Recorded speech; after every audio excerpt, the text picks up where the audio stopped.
இல்லை, நாங்கள் எந்த சட்டத்தையும் மக்களுக்கு எதிரான சட்டங்களை கொண்டு வருவதற்கு நாங்கள் நீக்கவில்லை. முன்னைய ஆட்சியாளர்கள் எல்லோரும் பயங்கரவாத தடைச்சட்டம் என்று கொண்டு வந்து மக்களை வாட்டி வதைத்த வரலாறுகள் தான் இருக்கின்றன.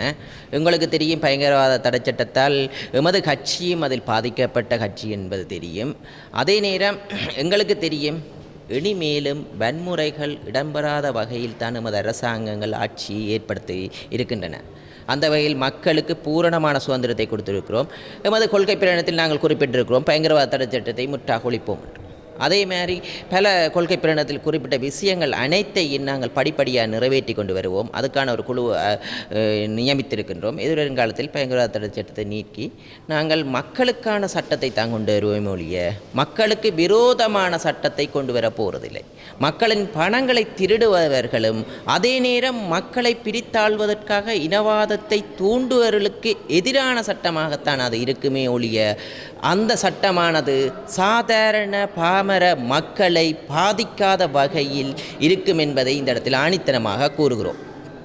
எதிர்கட்சியில் இருக்கும்போது தேசிய மக்கள் சக்தி கட்சியானது பயங்கரவாத அரசியலை முற்றாக நீக்க வேண்டும் என்று தற்போது அதுக்கான மாற்று சட்டத்தை அதற்கான மாற்று சட்டம் இல்லை. இன்று உங்களுக்கு தெரியும், இந்த அரசாங்கங்களை கவுப்பதற்கு மக்களை பயமுறுத்துவதற்குமான சில நடவடிக்கை எடுக்கின்றார்கள். மக்கள் அதை காலப்போக்கில் விளங்கிக் கொள்வார்கள். எந்த வகையில் நாங்கள் இயற்றும் சட்டம் அனைத்து மக்களின் கருத்துக்களையும் கேட்டு அறிந்து மக்களுக்கு பாதுகாப்பு தரக்கூடிய சட்டமாக இருக்குமே ஒழிய அரசியல்வாதிகளை பாதுகாப்பதற்கான சட்டமாக அது இருக்காது. அதனால் ஒரு சில அரசியல்வாதிகள் தங்களுக்கு எதிர்வருங்காலத்தில் பாதுகாப்பில்லாமல் போய்விடுமோ என்று குழப்பத்தில் இருக்கின்றனர். அவர்கள்தான் இவ்வாறு மக்களை பயமுறுத்துகிறார்கள். எங்களுக்கு தெரியும், மக்களுக்கு பயம் இருக்கிறது. இன்னும் 100% பயம் தெளியவில்லை. எங்கள் அரசாங்கம் நம்பிக்கை இருக்கிறது. இன்று அந்த நம்பிக்கை பலப்பட்டு கொண்டு வருகிறது. எதிர்வருங்காலத்தில் அது பலப்படும். மக்களுக்கான சட்டமாக இருக்குமே ஒழிய நாங்கள் இயற்றும் சட்டம் ஒரு அரசியல்வாதிகளுக்கும் பாதுகாப்பு அளிக்கக்கூடிய சட்டமாக இருக்காது என்று ஆணித்தரமாக இருக்கிறேன். அவ்வாறான சட்டத்தை தான் நாங்கள் இயற்றுவோமே ஒழிய மக்களுக்கு பாதகமான சட்டம் எதையும் இயற்றப் போவதில்லை. ஏனென்றால் நாங்கள் 100 வருடம் இந்த நாட்டில் இருக்க போவதில்லை. எதிர்கால சந்ததிக்கு பாதுகாப்பான ஒரு கட்டமைப்பை உருவாக்கி கொடுப்பதே எமது தேசிய மக்கள் சக்தியின் குறிக்கோள். எமது அரசாங்கம் எமது நாட்டின் வளங்களை சுரண்டுவதற்கும் அதே நேரம் அதிக விலைகளுக்கு விலை கொடுத்து வாங்குவதற்கு நாங்கள் $4 நாங்கள் கொள்முதல் செய்தோம். இந்த காற்றாலையானது முதலும் மன்னாரில் நிறுவப்பட்டிருக்கிறது. அங்கே போராடினவர்கள் அந்த இடத்தில் துறப்புலாக செய்திருக்கின்றார்கள். எங்களுக்கு தெரியும், அங்கே ஒரு சிலர் பிழையான வகையில் வழி நடத்துகிறார்கள். காற்றாலையையும் பயன்படுத்தி கொண்டு கனிய மணலையும் அள்ளப்போகின்றோம் என்ற ஒரு பிழையான பிம்பத்தை உருவாக்குவதன் நிமித்தமாக ஒரு சிலர் நீக்கிறார்கள், கனிய மண்ணையும் அள்ளப்போகின்றோம் என்று. எங்களுக்கு தெரியும், உண்மையாகவே அந்த செயற்பாடானது முன்னே அரசாங்கத்தில் ஏற்படுத்தப்பட்டது. ஆனாலும் நாங்கள் அந்த ஒரு கிழமை என்ற தோழர் தவணை கொடுத்து பரிசோதித்து பார்த்தது அந்த இதில் பாதிப்பு என்பது பெரும்பாலும் குறைவு. ஒரு சில பாதிப்புகள் சின்ன சொல்லுகிறார்கள். எங்களுக்கு தெரியும், அப்படி என்றால் இந்த நாங்கள் இதில் கேமராவும் பிடிக்க இயலாது, மெக்கையும் பிடிக்க இயலாது, இதில் காந்த சக்தி இருக்குது, இந்த உடலில் பாதிப்பு ஏற்படும், வாகனம் ஓட இயலாது, வீட்டுக்கெல்லாம் இருக்கணும். நாங்கள் நினைக்கின்றோம், மக்களுக்கு எதிர்கால சந்ததிக்கு பாதிப்பு ஏற்படாத வகையில் அபிவிருத்திகள் நடைபெறும். நாங்கள் போராடினவர்களுக்கு ஒன்றை கூறுகிறோம். மன்னாரில் முக்கிய பிரச்சனை வெள்ள பிரச்சனை. எங்களுக்கு தெரியும், இடுப்பு மட்டத்துக்கு மன்னாரில் வெள்ளம் நிற்கும் மழை காலத்தில். அதை அகற்றுவதற்கு இந்த போராட்டக்காரர்கள் ஒரு ஒப்பந்தத்தை ஜனாதிபதியுடன் போய் சந்தித்தவரை செய்திருந்தால் நல்ல விஷயம் மன்னார் மக்களுக்கு. நாங்கள் அதை கூட செய்கின்றோம். இன்றைக்கு பரிசோதனை நடக்கிறது. பார்லமென்றத்தில் எங்களது கமிட்டி ரூமில் கதைத்திருக்கிறோம். அங்கே இது வெள்ள நீரை அகற்றுவது. அப்போது விஞ்ஞான ரீதியாக ஆய்வை இப்போது மன்னாரில் ஏற்படுத்தப்பட்டுள்ளது, அந்த நீரை எவ்வாறு வெளியேற்றுவதென்று. ஏனென்றால் அங்கே நாங்கள் நினைக்கிறோம் கடல் மட்டத்தை விட பதிவானது. அதனால் அங்கே பம்மிங் முறையில் தான் நீரை வெளியேற்ற வேண்டும். உலக நாடுகள் சில இடத்துல சோலார் பேனல் அடித்து பம்மிங்கில் அடிப்பாங்க, அந்த கரண்டை சேமித்து. அப்போ அந்த பம்மிங் பேனலை இயற்றுவதற்கு எங்களுக்கு மின்சாரத்தை இலவசமாக தருங்கள் என்று கேட்டிருந்தால் வரவேற்கத்தக்கது. அந்த மின்சாரத்தின் ஊடாக அந்த நீரை வெளியேற்றி இருக்கலாம். அல்லது இந்த பிரதேச சபைகளுக்கு இவ்வளவு வருமானத்தை பெற்றுத்தாருங்கள். அவ்வாறான நல்ல விடயங்களை கலந்தாலோசித்து அந்த போராட்டத்தினூடாக நல்லதை பெற்றுக் கொடுத்திருந்தால் நாங்கள் வரவேற்றிருப்போம். ஆனால் அதில் போராடியவர்கள் எல்லோருமே அரசியல் நோக்கத்திற்காக சில மக்களை பிழையான வழியில் வழிநடத்துவது தான் மனவேதனைக்குரிய விஷயம். அந்த வகையில் எமது அபிவிருத்தி தொடர்ந்து கொண்டிருக்கும். மக்கள் உணர்வார்கள், காலப்போக்கில் உணர்வார்கள். எங்களுக்கு தெரியும், யாழ்ப்பாணத்திலேயும் பூனேரி கிட்ட மருவம்புலாவில் காற்றாலை இருக்கிறது, பழையில் இருக்கிறது, ஒரு சிலர் மழை வராது, ஒரு கதையை கட்டுகிறார்கள். சாதாரண மக்கள் விளங்கிக் கொள்வார்கள். ஏனென்றால் மக்களுக்கு பயம் இருக்கிறது. ஆனால் அந்த ஆப்பர்ச்சுனிட்டியை நாங்கள் அந்த கனிய மண்ணை அள்ளப்போகின்றோம் என்று ஒரு தோற்றப்பாட்டை உருவாக்குவது பிழையான வகையில். அந்த வகையில் நாங்கள் அதற்கு எதிராக மன்னர் கனியவளம் அள்ளுவதற்கு எதிராக நாங்கள் எதிராக குரல் கொடுப்போம். ஏனென்றால் மண்ணை அள்ளினா கடத்தண்ணி உள்ளே வந்துட்டேன்டா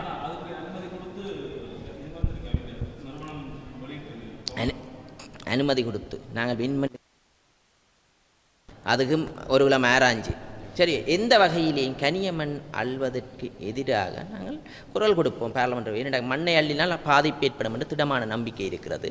அந்த வகையில் நாங்கள் கூறுகிறோம், மக்களுக்கு பாதிப்பில்லாத அபிவிருத்திகளைத்தான் நாங்கள் விரும்புகிறோம். ஏனென்றால் இந்த செயற்பாடானது விண்மில் பிரச்சனை தான் போய்கொண்டிருக்கிறது. அந்த வகையில் நாங்கள் இன்று விண்மில்லுக்கு சாதகமான பதிலை கொடுத்திருக்கிறோம்.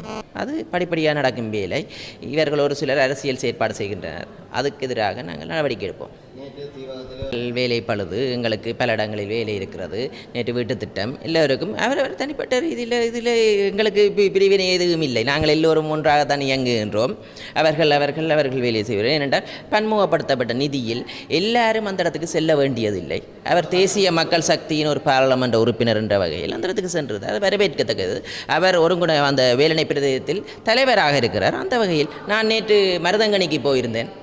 மருதங்கணிக்கு நான் போயிருந்தேனா, அதே நேரம் சாவகச்சேரி தென்மராட்சி பிரதேசத்துக்கு நான் பொறுப்பாக இருக்கின்றேன். அங்கே அடிக்கல் கட்டும்போது நான் மட்டும் போயிருந்தேன். அதே நேரம் அச்சுவேலி பிரதேசத்திற்கு கோப்பாய் பிரதேசத்துக்கு ரஜீவன் அவர்கள் பொறுப்பாக இருக்கிறார். அந்த இடத்துக்கு ரஜீவன் மட்டும் போயிருந்தார். 3 பேரும் ஒரு இடத்தில் என்று நாங்கள் கூறிக்கிறீர்கள். மற்ற அரசியல் கட்சிகள் மாதிரி நாங்கள் சண்டை பிடிப்பவர்கள் இல்லை. நாங்கள் ஒருமித்து பயணிப்போம். எம்மை பொறுத்த வரைக்கும் யாராவது மக்களின் பணத்தை திருடி இருந்தால் அது நானாக இருந்தாலும் எமது கட்சி தூக்கி எறியும் என்று திடமான நம்பிக்கை இருக்கிறது.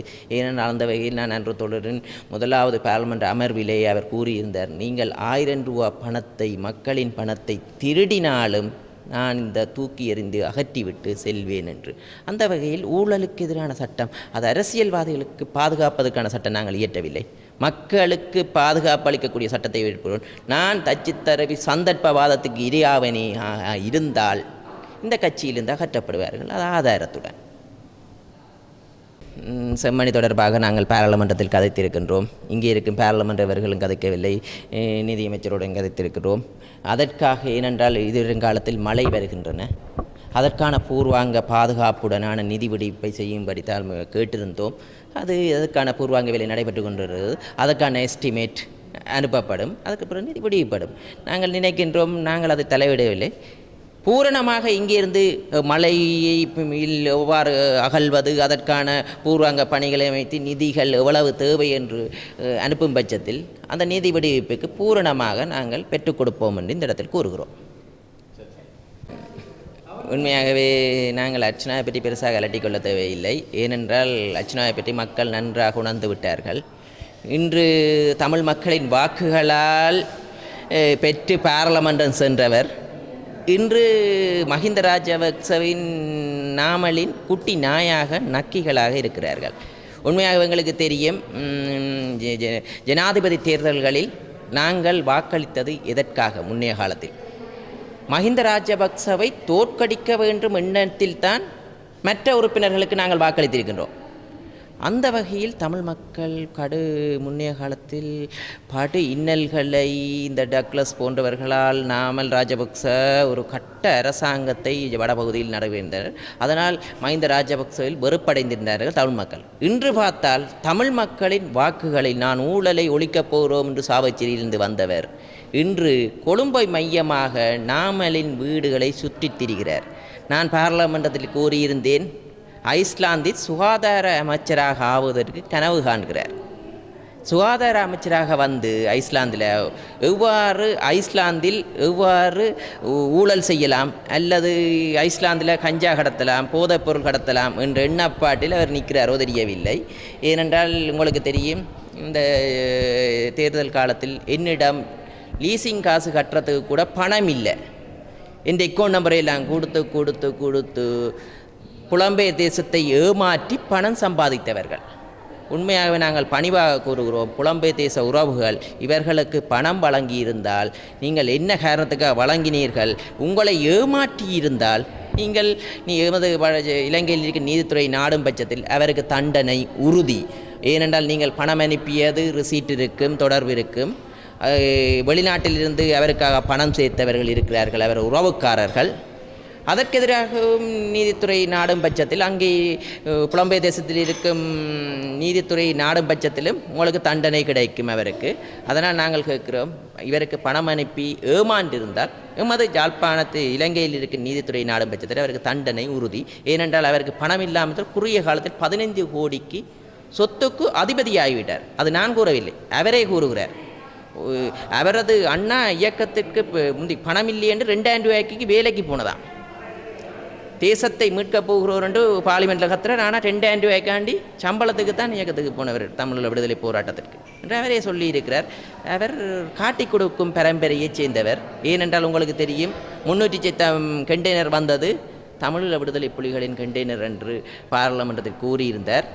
எங்களுக்கு அது என்னத்துக்காக கூறியிருந்தார் என்று தெரியும். அவர் ஒரு காட்டி கொடுக்கும் பரம்பரை, அவரது அப்பாவும் காட்டி கொடுத்ததாகத்தான் கூறுகிறார்கள். அதனால் அந்த காட்டி கொடுக்கும் பரம்பரை இரத்த பிளட்டில் ஓடும். அதனால தான் காட்டி கொடுக்குறாரு ஒரு 300 கண்டெய்னர்.